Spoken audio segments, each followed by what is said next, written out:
It's Gorman in the morning with Fletcher and Ryder. Now, 92 KQRS.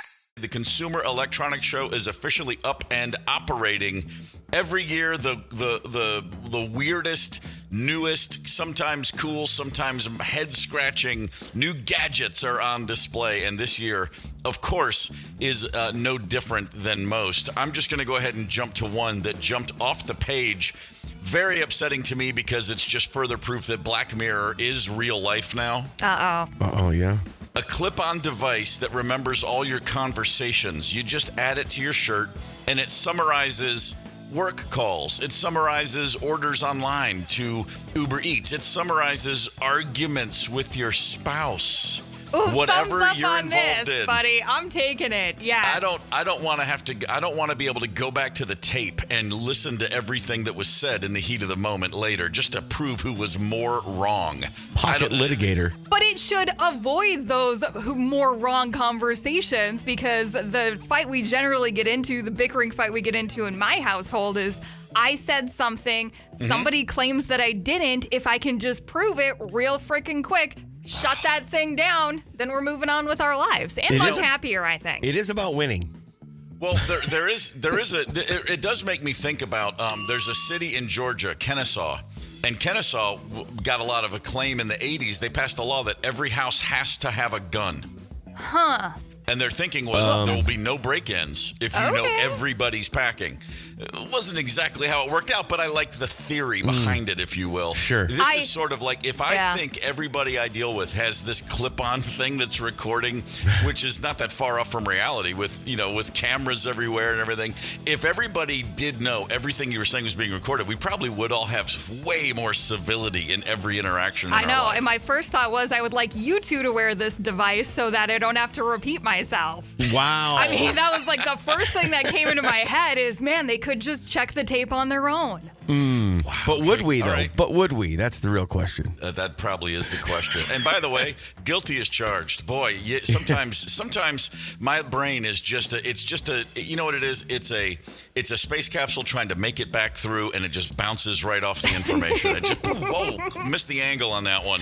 Looks like Tom Hanks is never going to get back to Earth. One of my favorite things about you, though, dude, honestly, is that you acknowledge and know that is happening. Oh yeah, trust me, it's frustrating to me. I'll be looking right at someone, in this case Ryder, who's giving me great information, and I will put my hand up and go, wait, sorry, start over. I have to reset every time. Okay, I'm just pretending to listen. Let me actually listen now. Dude, the self-awareness is fantastic, though. Kudos to you. I'm just trying. There's also a toilet now that can call for help. There's a company called Vovo.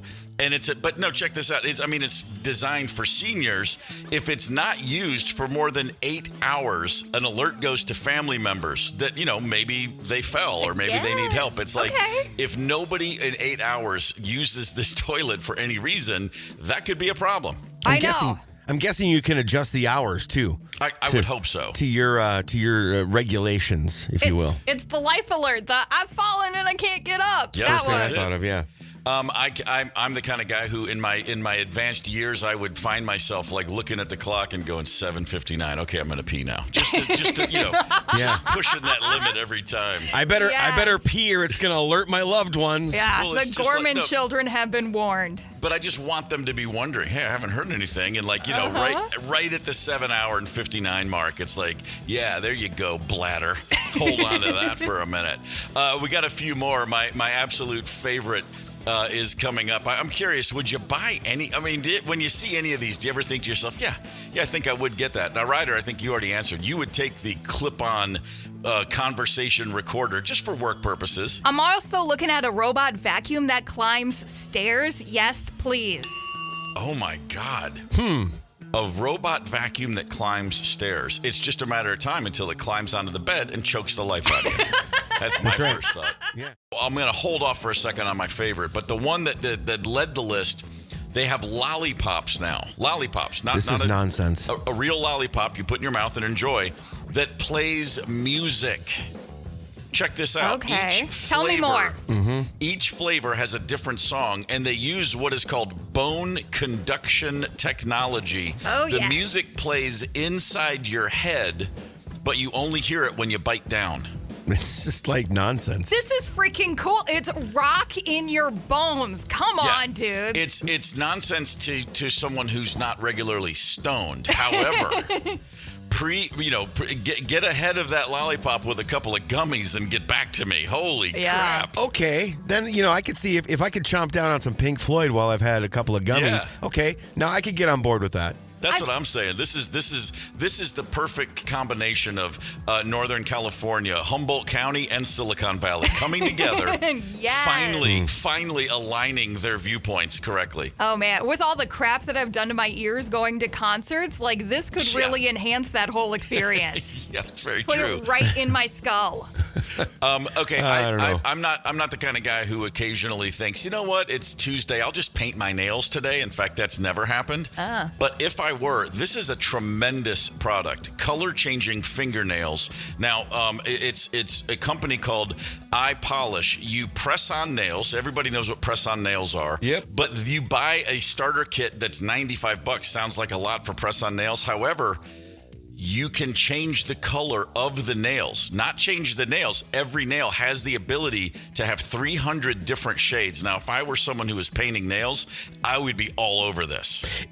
When I first saw this as a father of 13 and 9-year-old daughters, I was like, no, please don't let them discover this. But now I'm kind of thinking this might save me money in the long run because we're putting on and taking off nails every freaking couple days. And it's going to save the smell of all the products that go along with it. I love that smell. Oh, do you really? Yes, I just want to kill those brain cells. I don't know why you would need to change the color when the only one you really need is black, because it is, in fact, all of the colors. That's exactly right. You love that smell. That's like my son Connell used to love to go to the shed in the backyard and stand there just because the gas in the lawnmower, that gasoline smell. Yes. God, you guys are freaks. He was like 6, and I'd be like, what are you doing? He goes, smelling the gas. I was like, oh boy, we got a problem here. But here's the problem with the color-changing fingernail story. Okay. When I first saw it, early in the morning, I'm just having coffee, and I look at that. I read that as eye polish. And then it said press on nails. And I thought, oh my God, press on nails that you lick and they taste like pierogies. I am so into this. You add a cabbage roll to that and I'm buying in. I will wear pink nails if I can lick them and taste a cabbage roll. 92 KQRS. Let's dig into a good old-fashioned bargument. Why don't we? Okay. The only problem is this isn't a real bargument because we're not at a bar and we haven't already had 3 pops. Well, but there's that. If we had... This is the for yourself. exact kind of thing we might talk about. Okay. It's a real simple one here. And I'm just going to assume that the vast majority of us are all on the same page, but you never know. What do you got? You're getting ready to get out of the house. You realize, I need to put something on my feet. Okay. You've got a pair of socks. You've got a pair of shoes. Sock, shoe, or is it sock, shoe, shoe? Do you put socks on both feet and then put the shoes on? Or do you take care of either your right or left first? Do you go sock and then shoe and then sock and then shoe? I'll go ahead and tell you. I've done this the same way my entire life. Okay. Right sock, left shoe, right shoe. Oh. That's how it works. You're that intense about it. And I don't ever think about it. Okay. It's just one of those things. I do believe that was explained to me at a very young age, and so I never questioned it. But now there are times when I will look down and go, wow, I'm putting my right shoe on first. That's weird. And I still go through with it. It's not an OCD thing I have to do. Right. But I'm just telling you, when left to my own devices, if I'm absent-mindedly just getting ready, right sock, left shoe, right, left, right. That's it. Okay. Every single time. Off topic, but quick one. I know you're a big sandals person. If you have an order that you put your sandals? No. Not at all. Because it's just a free-for-all? The sandals, if I'm wearing, they can be like one on top of the other. It's whichever one's easier to just get to first. All And right. don't think about that twice. Okay. So, Ryder, let's walk through your sock shoe protocol. All right. Well, I love the fancy socks, especially in winter. I am wearing $25 socks right now. They're going all the way up to my knees. So not only do both of my socks go on before both of whatever kind of boots or whatever junk I'm wearing, but the socks go on before the pants go on. So it is actually going to be socks, Really? socks, pants. Yeah, because then you got to pull your Makes pants sense. all the Makes way. sense. Yeah, so it's sock, Okay. sock, then pants, then whatever kind of boots. So yeah, you definitely need to have those socks on before you're putting your feet into any kind of footwear. Got it. Both of them. That makes perfect sense. I'm just judging on the look on Paul Fletcher's face. I'm about to have some heartburn. Yeah, maybe. I don't know. Depends on how seriously you take this stuff, I suppose.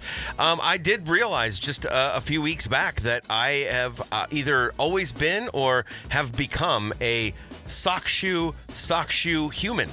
I'm indiscriminate. What? I'm an outlaw. I'm a renegade when it comes to whether or not I put the pants on. Now, are you all right? Yep. You're okay? Okay, real quick. Just making sure you're okay. I was an OCD person, obsessive compulsive disorder, till I was in my early 30s. Okay. So I had things I just had to do a certain way. Okay. And then the greatest day of my life, when I had a full nervous breakdown, it rid me of all that. This spurs in me a sensation that I used to have when I couldn't get things the right way. So it's something I manage quite effectively, because more often than not, 99% of the time, I don't have the feeling that I truly currently have in my shoulders right now. Okay, well, you know what? It works for me. And I'm happy for you. This is not a you problem. It's a me problem with you. Fair enough. Gee, thanks. Yeah. If I have I have certain pants that are like singed at the bottom, and so then, Ryder, I will do what you talk about, where I will put on sock, pants, then shoe. But the majority of the time, I am sock, right shoe, and then left sock, left shoe. And it's just always, I read this bit about sock, shoe, or sock, shoe a few weeks back, and so I started taking notes. Really? Mm-hmm. There was a thing online that I saw that it was a debate on Reddit. What are you doing when you're playing hockey? I don't wear socks when I play hockey, so there are no socks. It's just skates. It's generally the right skate, then left skate. A barefoot into the skate. Oh yeah, it's uncommon. It used to be very common. Well, back in the day, you had skates made of leather. So did polygamy. What does that mean?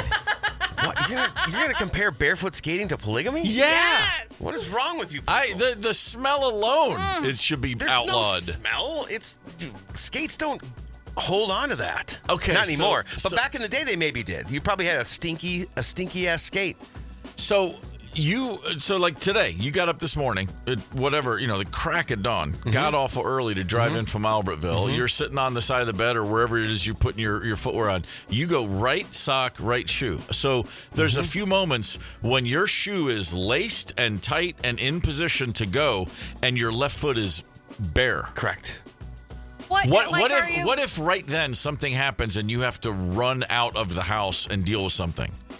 I would put the other sock and shoe on first, and then Now you're dead. No. What have you done to yourself? I'm saying like there's no time. What are you going to do if you've got two socks on and no shoes? At least be in balance as I meet my pending fate.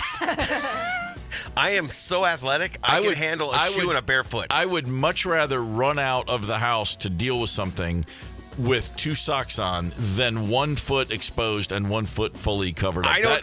That to me is that's like flying a plane with one wing. I don't know what to tell you, but I've obviously got superior athletic ability. I could adjust It's not about the athleticism. Sure it is. No. You're outside. You're standing on the asphalt. There are rocks everywhere. Your 1 foot's going to be it's like Legos, but worse.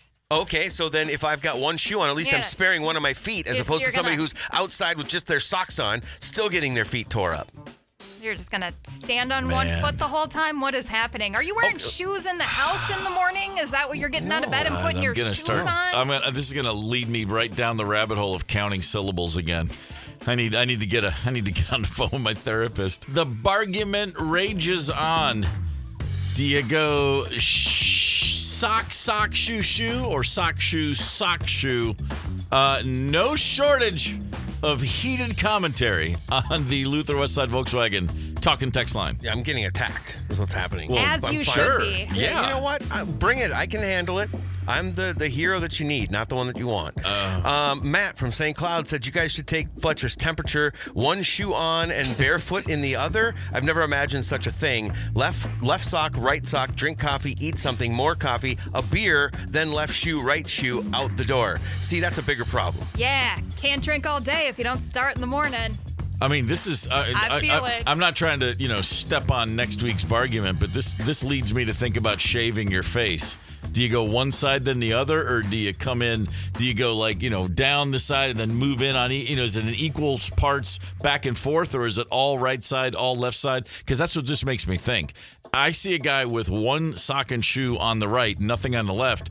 It's like looking at a man with half a beard. We're talking about a gap of 5 seconds. It's not like I sit there for 3 hours with one shoe off. Sounds like that 5 seconds is pretty intense for you. My God. And I do it on the couch, by the way, because I'm getting asked. What was that? No, I don't put my shoes on in my bedroom. What was that comment? Take Fletcher's temperature? I think we might have to do that. Oh, boy. Oh, boy. I'm whatever. just no, it's not a whatever. You're the guy who started this, and then now you're playing barefoot hockey. I didn't. You know what? If you go back to when I was a kid playing hockey, it wasn't uncommon. Almost everybody did. Well, yeah, okay, fine. We also used to pull our teeth. Yeah, with a piece of string and a doorknob. Once habits are formed and things feel right, I'm not putting socks on in my skates anymore. Then your foot slides around on the skate. When we went out and watched you play in that celebrity pro-am hockey event last summer. Great did I or did I not impress you? If I had known you weren't wearing socks, I would have walked right out of that arena. It's a good thing you didn't tell me. Yeah. I drove all the way to the North Pole thinking I'd see a socked hockey game. Okay, it was Blaine. Okay, whatever. Did I or did I not impress you? It was impressive. Okay, then don't question my methods. I mean, but Grant, you have to remember, I can't skate to begin with. So watching you skate backwards, you might as well have been riding a unicycle and juggling elephant balls. I was like, what in the wow? I got a shot off in that game with Zach Preezy breathing down my back. Was he wearing socks? Probably. See, a lot of people do. This is why you didn't make the bigs. Yeah. You were still playing bare feet. If that's what it was. If that's what it was, then so be it. Just saying. Man, Still not going to change. The texts are flying in. We'll never get to the bottom of this little basket of monkeys. I was waiting for someone to say barrel of monkeys. I was going, oh, really? Man. No, you're the one with the problems. I said that. Of monkeys. I said this. I don't have it's not your problem. It's a me thing with you. Connect with us on the KQ Talk and Text line, 651-989-ROCK. That's 651-989-ROCK. 92 KQRS. So we've all seen those little delivery robots, if not in person, at least probably online. You know what I'm talking about? Sure. They're all over here at the U. It's a cute little vehicle, and it rolls down the road, and it's delivering someone a Chick-fil-A sandwich. It just looks like a cooler on wheels. That's what it is. Yeah. It's like an igloo cooler on wheels. I first saw those when my daughter went to college in 21 at James Madison University. First time I ever saw them was that campus was crawling with them. Okay. And they'll come up and talk to you. What? Like, really? Yeah. They have voice prompts. They'll say like, "Would you hit the button? Like hit the crosswalk sign?" They talk. Oh, to help them? Yeah. Not to sell you and stuff? There was one that was tipped on its side, and it was going, "Help me, help me, Oh, no. please put me on my wheels, help me." I mean, it's crazy. These things. Did you or did you let it suffer? Well, no. My daughter said she and her friend sat there and all just watched it. Like, nah. Maybe. They did eventually. Okay. They just wanted to hear if there was going to be like a second round of audio clips. Maybe it offers like a reward at some point. Maybe, but there's one in Miami that sadly decided I'm just sick of it, man. I'm sick of having to ask for help. Yeah. It's not the job they promised me, and a self-service, or I mean a self whatever you call it, an Uber Eats delivery robot just decided I've had enough. Enough of the rat race, and I'm checking out. And this is what it did. It just crossing a train track. It just stopped. And it just sat there and waited. Huh? And, of course, people saw it. They got their phones out.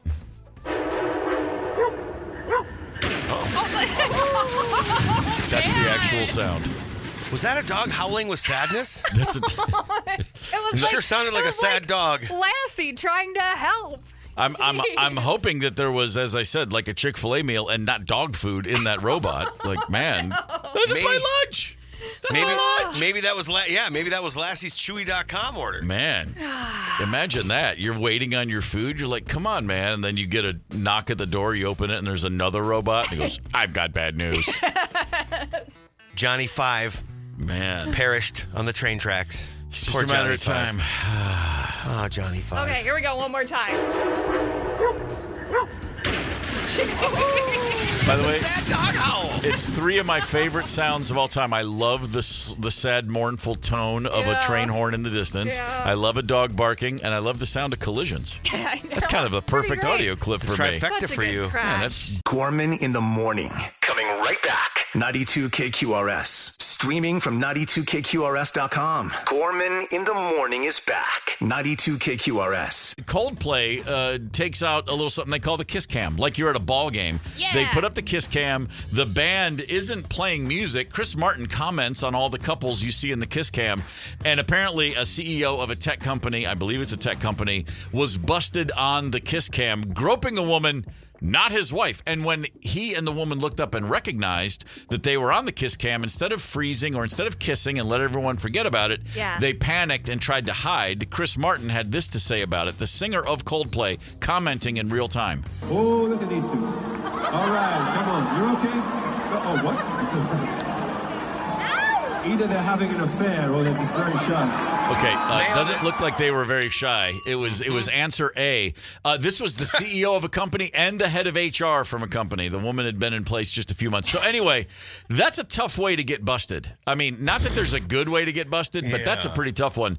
What's the worst way you know of to get caught cheating or being cheated on? If you have any personal experience, or if you want to say, this happened to a friend, we'll accept that as well. 651-989-ROCK. Ever been busted for anything like this, either one of you guys? I've been busted once, and I was innocent of the crime for which I was busted. Okay. But it was a bad hour while I had to figure this out and explain it. And it was because of a text I sent to myself, but I accidentally said it to Rosemary. And here was the situation. Okay. Oh, boy. I'm leaving home to go. I'm going on the road, and we had been discussing. She was going to come to New York City like 2 weeks later for some shows. Cool. And something came up with the kids. I don't remember why, but we decided as I'm like leaving for the airport. We're talking about. She goes, I'm not going to go. I said, fine. I then go to the airport. I'm getting on a plane to go somewhere else, and I, as I often do, write myself a note. This is pre-smartphone. This is just texting and calls on a phone. On your Nokia. On my it was a Nokia, Flip and phone? I send myself notes all the time, or I share into a text. I text myself, and then whatever it was. And so on my little checklist of things to do, once I got to my hotel where I was going and got on my laptop, I said email, or I said SJ flights cancel. That's what that meant. Okay. SJ was the band's travel agent. Her name was Stephanie, but her email address was SJW @. And so I just wrote, that was my way of saying remember to call her and cancel the flights. Yes. And but I wrote something like, no, I just wrote SJ Flights New York. That's what I wrote. And Rosemary saw that, and she's like, I'm not going to New York. Now SJ is. Who's SJ? Because I accidentally texted that to my wife instead of to myself. Oh, man. And I sent that text and then turned my phone off and then was on a plane for 2 hours while she sat there for 2 hours stewing. We landed, and I turned my phone on, and oh, Lord, help us all. And I'm like, babe, what are you talking about? I have no idea what she's even talking about. Who is SJ? And when she said that, I go, who's SJ? And I looked at it, and finally, and I said, babe, and I said, look at her email. That's me. I'm canceling your New York flights, blah, blah, blah. But so it was about 7 minutes of no, really, and it's all fine. But that was 7 minutes after 2 hours where she was losing her mind. Right. Steaming, I'm sure. Just thinking, who are you flying into New York now that I'm not going? Because we had just decided she wasn't going. Anyway, and being raised in a house where you were guilty until proven innocent, I was like, was I bringing someone into New York? No. It was awful. It was seriously. Now that I feel it in my gut right now, remembering it all these years later. Just I lost the word I was going to say, but just sitting in that isolation and getting left with your own thoughts. Sure. I can't even imagine how Rosemary felt. Awful. Feel for her. On the KQRS Facebook page, Tim wrote, we're talking about getting busted, and have you ever been? He said, I pulled up to her parents' house. She was in the drive with a guy in his truck. Broken knuckle punching the window. Oh boy. He said, painful. I was 18. I'm 63 now. Okay. I bet he's still got some scars. I Heart bet he and does. knuckle. Going back to what, like 1981? You're still remembering that one very clearly. Absolutely. Let's see. 16 years old and that, oh boy, never mind. There's some of these we can't read on the air. Yeah, I guess a lot of us have been busted. Go figure. Holy cow. 16 years, the three-way calling? I read that wrong. Yeah, that's okay. We can talk about that one. Wow. Okay. Yeah, I don't know that I ever got busted cheating, but like definitely thought that we had dropped somebody from the three-way calling and they still were there and heard us, talking crap about them and stuff like that. So I'm guessing I feel Tim's pain on this one. Man, that's pretty rough. Yeah, that is. Ouch. I walked in on the act, says Rochelle. I cannot unsee. Oof. Yeah, that's a tough one. Is that the worst way? Do you think public humiliation is worse, or having the person you're cheating on walk in on you? Oh no, I think feel like that's worse all around for everybody involved. Right? I would think it has to be. Yeah. I'd want to Yeah. find out third hand. Like, I wouldn't want to know with my own eyeballs. I would want somebody to tell me. I think I'd want to find out third hand, like in the future. like break up for some other reason and then later find out that was happening. Talking about the worst ways people have been busted because of that Coldplay video. The kiss cam upset the apple cart, as they say.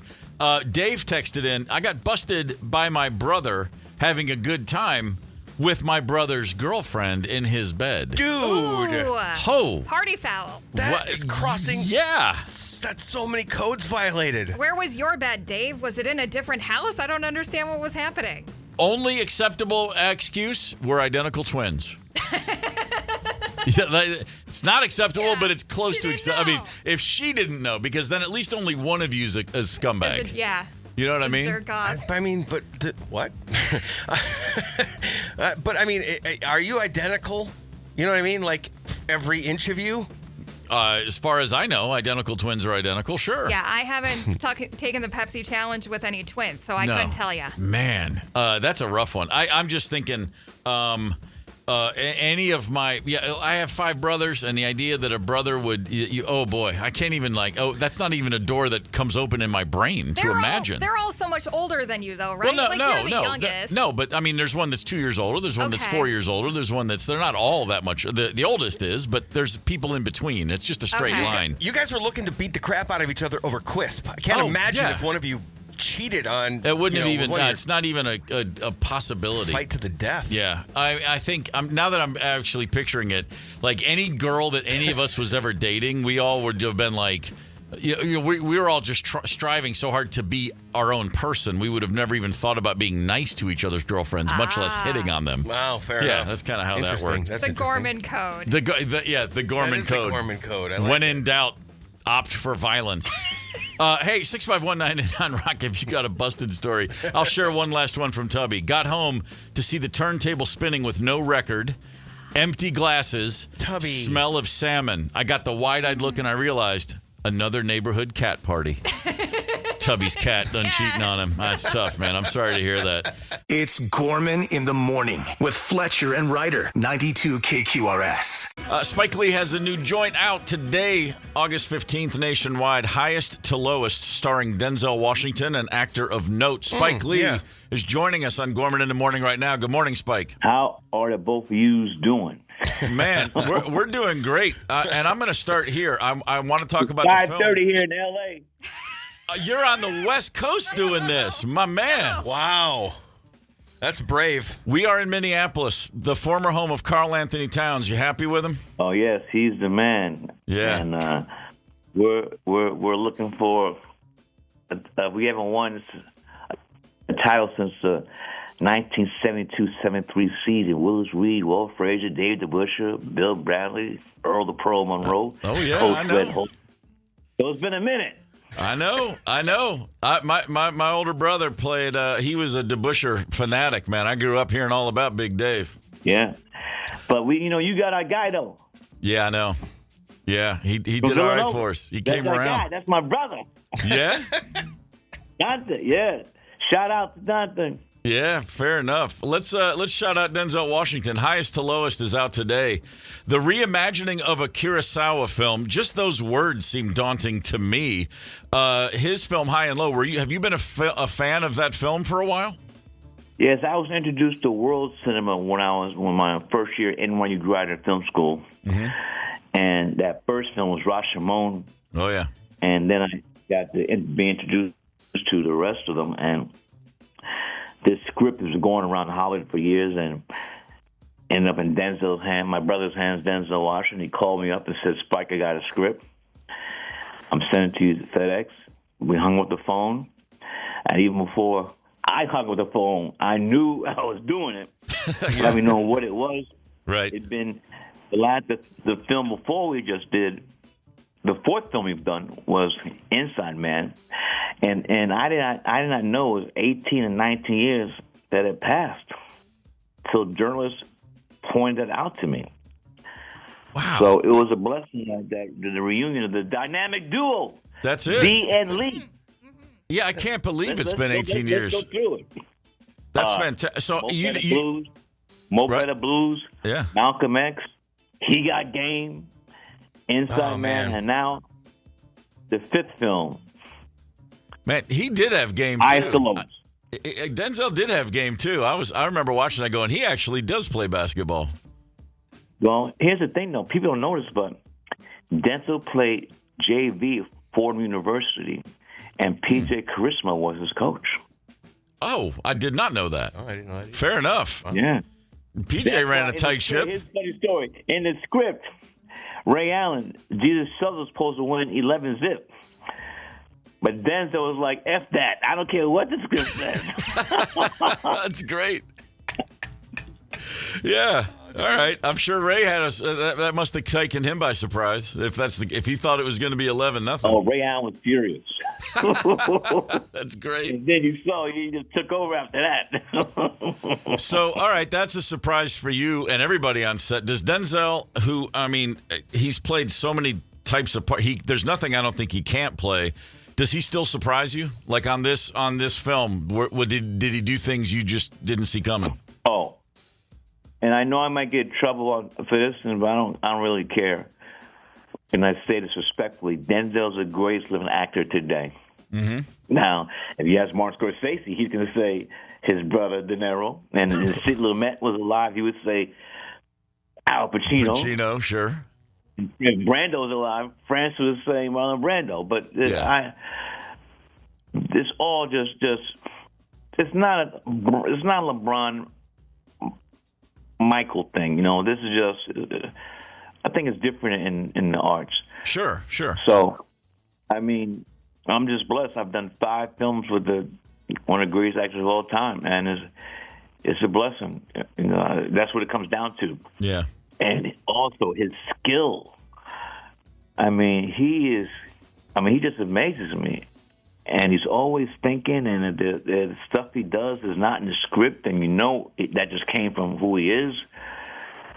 He lifts. When you have someone like that, I'm a big sports fan, but when you have someone like that, it just lifts everybody up in front of and behind the camera, because they know they are witnessing something that's unique, something that's special, and they're witnessing greatness at the top of the game. Can that at times make editing kind of frustrating, because you're sitting there going, well, that's great, and this is great, and that's great, and you have to make the ultimate choice? No, look, there's nothing more a director editor wants to have a plethora. Ooh, that word plethora, I slipped it in there, of greatness. Yeah. That's not a problem. What's the problem is you don't got nothing. Yeah, right. That makes sense. Nothing. You got to try to piece it together. I'm sure you got experience there. I rather have the excesses of greatness than being on welfare. That makes perfect sense. I saw the trailer. There's a line in the trailer where Denzel's character says, "I know what it means to have nothing and want everything."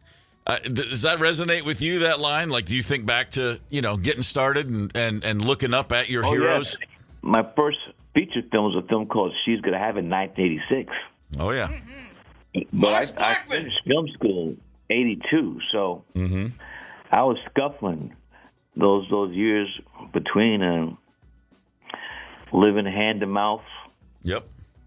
And just trying to do the best I can, keep my head up. A lot of times my spirit was down, but I pursued, and I believed that if I worked hard enough, if I put the work in, I put my position to get a break. Right. Because if you're not working, you're not gonna get a break. It's not just gonna fall into your lap. Sure. And that's what I tell my students. You got to bust your ass. And for those who speak Spanish, you got to bust your culo. That's right.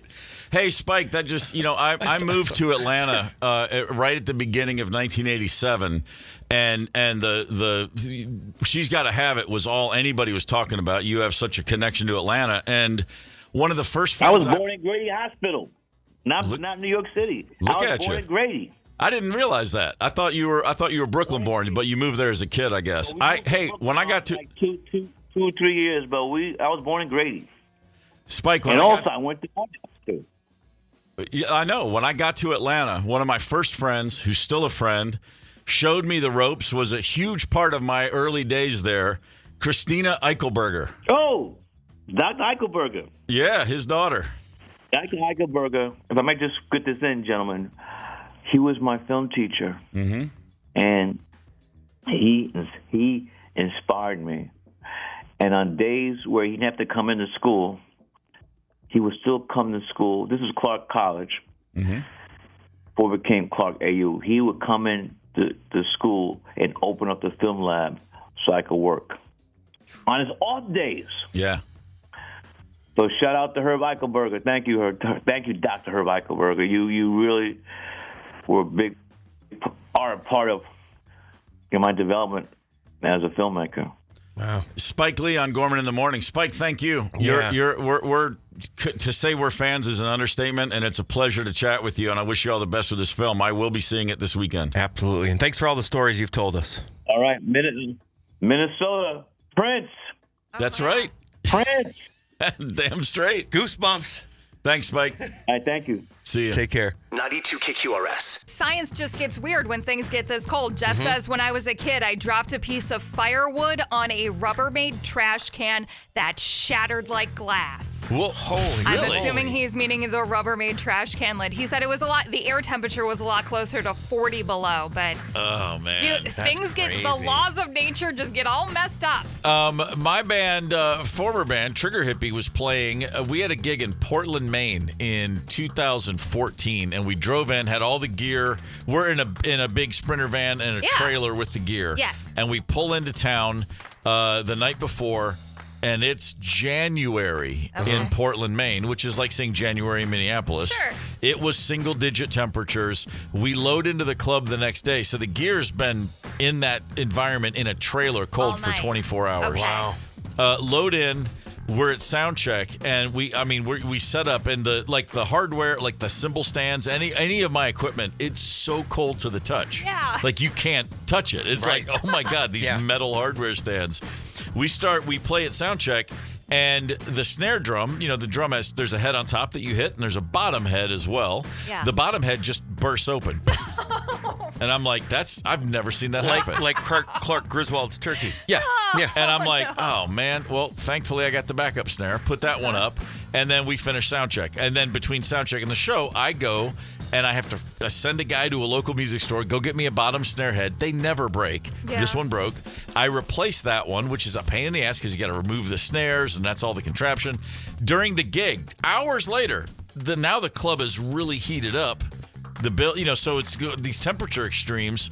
First song, the bottom snare head on my backup snare goes out. No. I then replace it with the other one. That one goes out. Literally 3 times On something that never breaks. On something that never breaks. And the opening band was in the process of loading out, and I looked over. I was like, "Hey, give me that snare drum," because his had clearly not been left out all night in the cold. Wow. And I finished the show with some dude who I'd never met and never saw again with his snare drum, and that was a good one. But man, when you're blowing out bottom snare heads, you know there's a problem. For sure. There's a serious problem. Yeah, that's Cheers messed up. to that guy. Gorman in the morning. Coming right back. 92 KQRS. Streaming from 92KQRS.com. Gorman in the morning is back. 92 KQRS. Thank you very much. Thank you very much. Thank you very, very much. Thank you very much. Rank you very much. As we are all going out to see Fargo tomorrow night, we thought, let's rank the top 3 films that have a city's name in the title. Yeah. Sans, as the French would say, Fargo. You cannot list Fargo. Okay. Any other film with a city's name in the title is fair game. Fair enough. Fargo's like the best one, though. Well, it's the second best because actually Casablanca is the best ever. But anyway, that's another story for another day. Let's get to it. Ryder, you're number 3. All right, here we go. My number 3. It's got Colin Farrell in it. It's got, what's his name? Gleason in it.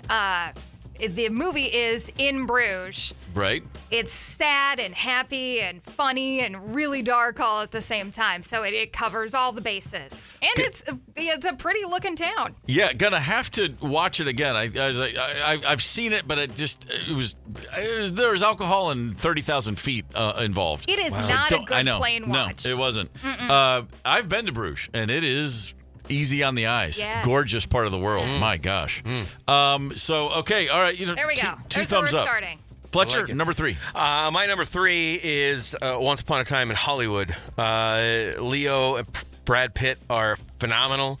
I love how it takes a true story, the Tate murders, and weaves fiction in it. The soundtrack's on point. It looks very 60s era. Kind of, and it kind of it was an ode to the making of movies back then. It's outstanding and it's entertaining and it's and you know what? It's not typical of me because it gets pretty damn violent at the end. But I sat through it. 2 hours and 40 minutes, and when it ended, I thought to myself, I would have sat here for 3 more hours. Yeah, let's start it over. I had no interest in that movie ever ending. I thought it was absolutely spectacular. Great flick. My number 3 is a remake of a Western from, I believe, the 50s. It came out sometime in the last 15 years, probably. Yeah. The 310 to Yuma. Oh, I thought about doing that one. Did you really? Yeah. Such a good movie. Christian Bale and Russell Crowe battling it out for who's the best actor on the planet right now. But the third guy, the other bad guy, like Russell Crowe's right-hand man, I can't think of the actor's name. You talking Ben Foster? Ben Foster. That guy is incredible in 310 to Yuma. He plays a good freaky villain. He's a sociopath. Yeah. He was in a Bruce Willis flick. He's good in everything. But every part of this movie is... every role is played perfectly. The son is the kid. Logan Lerman's the actor, is fantastic. If you've not seen it, it's Christian Bale lives out west, going nowhere fast. He's like a rancher. He's losing money. His son thinks he's kind of a loser because he's got a bad limp from the Civil War. The wife is kind of like, come on, dude, get it together. And he gets a chance to be a hero, and he takes that chance, and things go way, way, way awry. And it's invigorating. It's exciting. It once it starts, you're like on a roller coaster, and it's like the craziest. It's like a feel-good tragedy. It ends with heartbreak, but you still feel good somehow. Yep. Tremendous film. Let's go on. Our number 2 is Ryder. I'm doubling up at Once Upon a Time in Hollywood. Special shout out because you hear actual clips of things that played on the radio while people are driving around in cars. Wow. So cool. Also, Brad Pitt no shirt on a roof. Can't complain. He's easy on the eyes.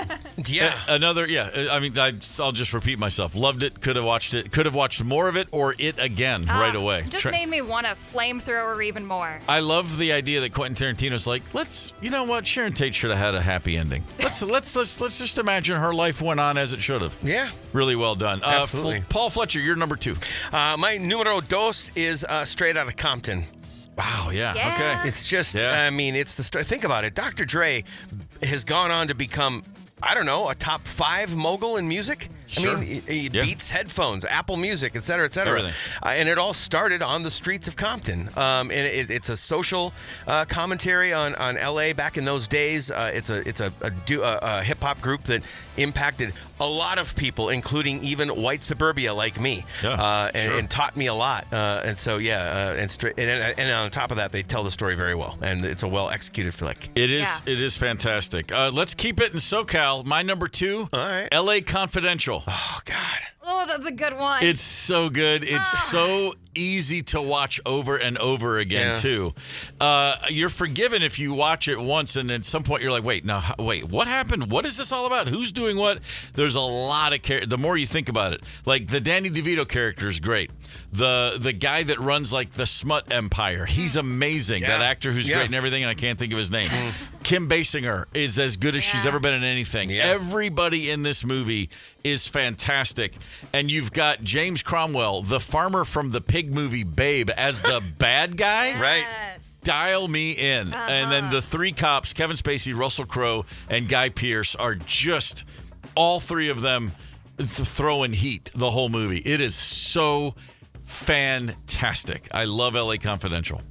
I mean, can't argue. I hate it when we all get along with our picks, but everybody's knocking it out of the park right now. I would sit down right now at the end of the show and watch any of the movies we've already named. I would be like, oh, great, let's watch this right now. Right? Yeah. I want to know your top 3 movies not called Fargo that have a city name in the title. 651-989-ROCK. Let us know on the Luther Westside Volkswagen Talk and Text line. Matt came in with LA Confidential at 3, number 2, and he puts in parentheses, for sheer escapism, San Andreas, and number 1, Casablanca.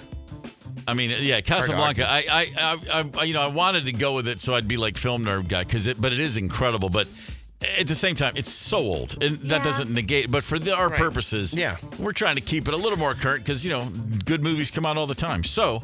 Fair enough. And I don't know about you guys, but my ranks, a lot of it came off of rewatchability. Yeah, sure. You know what I mean? Like Gangs of New York is another great one that hasn't come up yet. But I don't want to sit and watch that over and over again. No, not so much. Brian from Cape Coral checking in, and I'm noting this because a specific shout out has come in multiple times. Escape from New York. Specifically shouting out Kurt Russell as Snake Plissken. Yeah, sure. Absolutely. With that eye patch. But in 1995, I was walking. Here's a great name drop story. Walking in Amsterdam on a day off on tour with my cousin, Jeffrey, who worked for the band. Okay. And we're walking out of a coffee shop, which is my way of saying we had just smoked a ton of weed. Oh, boy. And we're stoned to the gills. And who do we see right there next to the canal on the sidewalk but Kurt Russell and Goldie Hawn? Oh, cool. And they're walking right towards us. And we're both stoned enough where we're like, whoa, hey, check that out. There's 2 of the most famous people on the planet. And as they approach, they look up and notice us, and we just nod. They nod. They're used to it, being gawked at by stoned idiots. And as they walk by, my cousin, in a stoner haze, somehow thinks to go, Snake, I heard you were dead.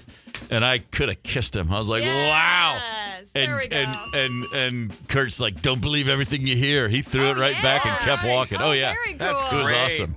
And then about 5 years later, I met Kurt Russell, and I told him that, and he was like, yeah, I don't remember that. All right, number ones. Let's get to them. Ryder, what you got? My number 1 is Johnny Depp, Benicio del Toro, and an amazing cameo from the man himself, Hunter S. Thompson. It is Fear and Loathing in Las Vegas. We're going to backcountry. That's a good place to go. You know me. You throw out the old the good doctor. Any Gonzo reference around here is always going to get you high fives. It was either going to be a high five or a thumbs down from you. I wasn't sure which. Oh yeah, So, no, yeah. I'm very protective of Hunter's writing and don't want to see movies, but it's great. Yeah. I mean, just like at the end of the day, I was like, oh, and again, put that in the hands of Terry Gilliam. It's all going to work out just fine. Fletcher, let's go. Number 1. Like I said, rewatchability is a huge factor for me. I'm going with something called Mystery Alaska. Russell Crowe is in it, Burt Reynolds is in it, and a host of Hank Azaria. Mike Myers has an excellent cameo as a sports analyst, a hockey analyst from Canada, so you can imagine what he sounds like.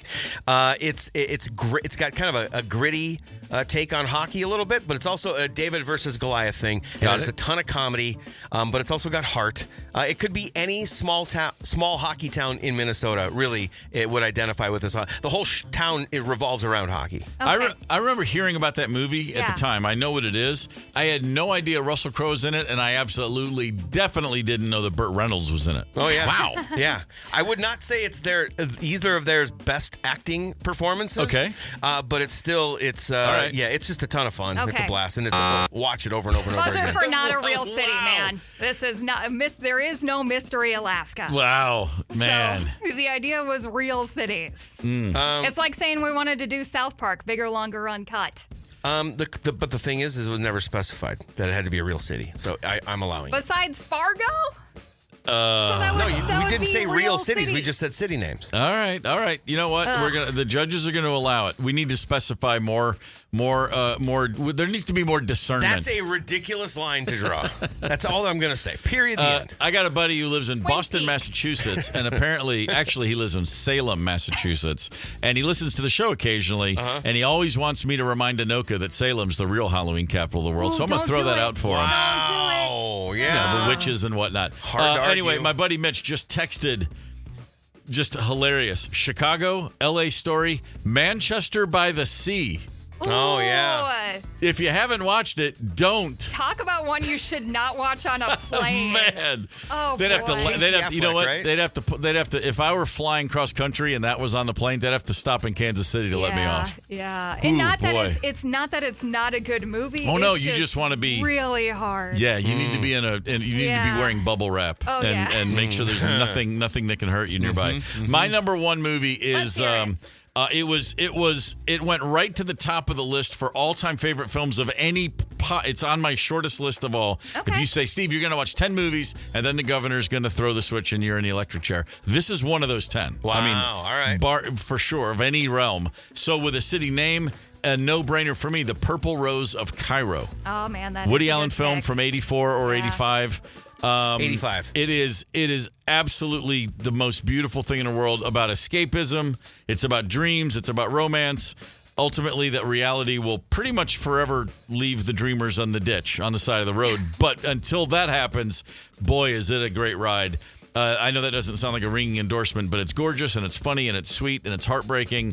It is outstanding. If you love movies, it's a movie for you. Yeah. If you go to a movie to truly escape, if that's your sanctuary, you have to watch The Purple Rose of Cairo. 84 minutes in and out. Yeah.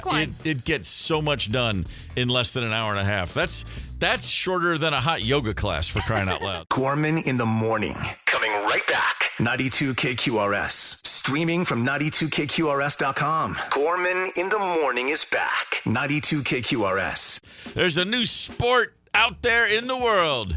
Can't exactly say it's taking over the world, but hey, we're at a whole new level of dumb. So who knows? This might be the biggest thing ever. Take a listen, see if you got an idea of what we might be listening to here.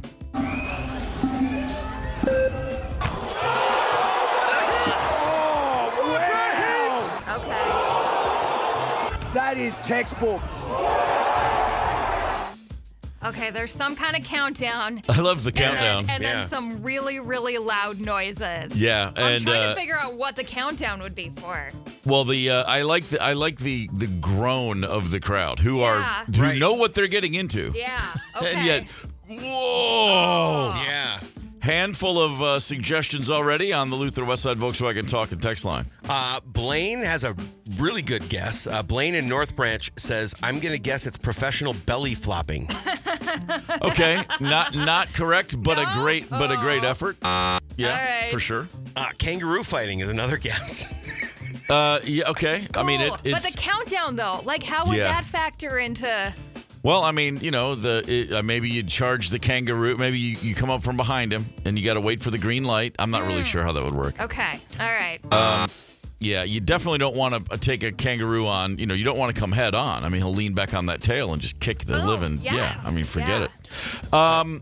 So no, this is a new. It is a new contact sport. I guess I can offer that little clue up. Okay. That is contact you're Okay. hearing. I was going to say some kind of boulder throwing, like a race to some kind of giant boulder and then you chuck it. All right, I or like maybe it. some giant dead animal. They got a lot of crazy animals. You said it was a southern hemisphere deal. Right. It's Southern Hemisphere. right. Now Ugh. here's what we're talking about. This is Australia. Okay. So you have to imagine that most of the people behind the planning of this were drunk. It's False called the RNC, the Run National Championship. Okay. Run where, you might be asking. Yeah, Run like how far? Like run a marathon run? Run into what? Huh. The answer is another human being who's running into you at the same time. That's right. This entire sport is this. Two competitors stand at opposite ends of a mat, and when the timer goes off, they run towards each other to intentionally hit head on to see who stays up and who goes down. Well, it sounds like they're relatively naked, too, because of the slap sound. The purpose of the sport is just to knock the other guy down. Usually one guy goes down and one guy stands. There's taunting, of course. Tremaine Fernandez is the Run Nation co-founder and CEO. He says, well, yeah, I mean, there's concussions is a risk out there we got to be worried about. He goes on about that, but he says, we always make sure that we have professionals on the sidelines, medical professionals ready to intervene as we watch two large men run at each other full speed. Not even like in football. It's not even with the pretense of grab the loose ball. No, there's no ball. What? There's no steps per 10 yards. There's no speed you have to reach. It's simply when the buzzer goes, charge each other and slam your body into the other competitor. That's the whole game. Okay. So basically, let's listen to it one more time now that we know what the deal is. Oh, thank you. What a hit! So they're basically doing a sport. Textbook. A textbook, but there's got to be some kind of skill. Textbook. So it's basically a sport doing what the NFL has been trying to avoid for the last 10 years. That's exactly right. For the last 30 years, really. 30 years, I mean, they've been getting less and less. I love when he says, that is textbook, because then the follow-up to that is, if you remember when the sport was founded in November of 25, our first competitor established the rules. Textbook. The sport's brand new. How do you have a textbook? There is no textbook. Steve, have you seen video of this? About how far do you think these guys are running? It's only like 20 yards. I mean, they're probably... Oh, okay. Let me see. There's a little like it looks a little bit kind of like a miniature football field. Okay. I guess they're probably 15 yards at most apart from each other, and they just meet in the middle. And they throw their shoulders, both got, they're trying not to lead with the head. Okay. But when you watch the videos on social media, you see an awful lot of people immediately going to the mat and not standing up. I mean, they're out. People are being knocked out and down. I really want to see the rounds where they accidentally miss each other. Yeah, that would be pretty great, nuts. actually. That would be fantastic. They just whiff. I should notice, actually, you know what? And I watched this a few times. One of the two competitors actually is holding a ball. A ball. It looks like a rugby ball. Okay. Yeah. What? Is that to soften the blow of running into another, I guess they're just trying tiny to little buffer? Maybe if you drop the ball, you lose a point too. I'm not really sure. This is... Wait, there are points? I don't know. That's what I'm saying. There has to be points because we have to win. It's a sport. Somebody has to win. Two paramedics on the field, neurologists, physios, and chiropractors all on hand. You have to have all those people on the sidelines in order for it to be official, mate. This is just bonkers. They must be a thing where they do different rounds and you trade the ball back and forth. That has to be. There's a circle I guess so. There's a circle too where they run into each other. That has to have something to do with it. This just reminds me of the fact that there's a beer you can buy in Australia called 4X. It's just 4 big X's, and the beer's actually called Castlemaine. And 4X by Castlemain. And the joke down there is they spelled it with 4 X's because back then no one knew how to spell piss. Something tells me these guys are all drinking some 4X before jumping into that little racetrack that they're dealing with. Wow. Connect with us on the KQ Talk and Text line. 651-989-ROCK. That's 651-989-ROCK. 92 KQRS. Chauncey Gorman, another beloved member of the KQ staff here, right? As we all know, unpaid. Chauncey, the world's greatest intern. He's on the sofa between me and Rosemary, and he's taking a nap, as he does as an 8-year-old dog. And at some point, with the comings and goings and people coming in the house and walking out and all this, I noticed he's not even lifting his head. Normally I'm like, man, he's really asleep. Yeah. And then Rosemary gets up and his head falls off her lap on the couch, and he, nothing that normally triggers a reaction. And I'm looking at him, I'm like, is he okay? And then in the middle of this giant nap, all of a sudden he makes this noise just some weird. What? And we're like, is he having a nightmare or something? What's going on? And then I'm talking to him, I'm like, hey, this is weird. He's out like a light. And then at some point I say, I'm going to take him outside. Let's see if he needs to pee or something. He gets up, We go outside, and then he has this burst of energy and like a puppy, like running around like crazy. Oh, boy. And he pees a little bit, and we walk back in the house, and then he starts to kind of wobble, and he gets shaky, and he's having what looks like a seizure. Oh, no. I mean, seriously, yeah. And I'm at this point, it's full on. Oh my God. And I've seen a dog have a stroke, and this is exactly what it looked like. I'm off to the emergency vet. Where we, not for the first time with him, and driving. Rosemary calls to say, my husband's on the way with our dog. They say, come on in when you get there.